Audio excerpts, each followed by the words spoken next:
pour l'amour du Père. Bonjour, je m'appelle Guillaume et je vous présente un vitrail vivant pour l'amour du Père.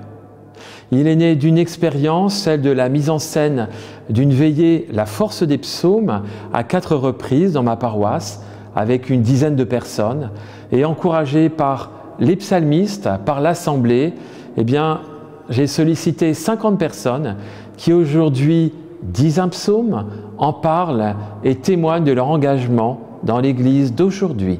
Ces grands témoins sont des artistes, des peintres, des comédiens, des chanteurs, un père abbé, un évêque, des frères et sœurs de communauté, des personnes d'un mouvement, la communauté arménienne, la communauté chaldéenne.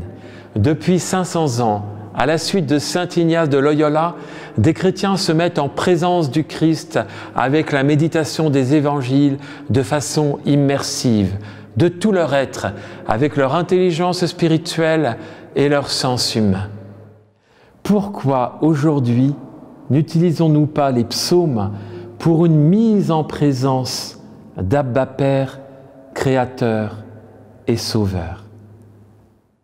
Depuis 5000 ans, les psaumes nous invitent à une expérience humaine profonde. D'abord, choisissez un psaume que vous aimez.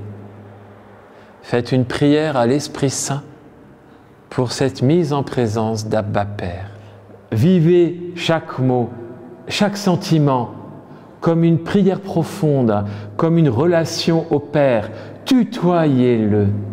Vivez ce temps de prière des psaumes comme une expérience intime, une présence à Dieu, comme Marie nous invite à le faire, où elle dit, et nous pouvons dire, « Mon âme exalte le Seigneur, exulte mon esprit en Dieu mon Sauveur. » Oui, les psaumes, n'est-ce pas, ce mot à mot pour un cœur à cœur avec Abba Père, Créateur et Sauveur.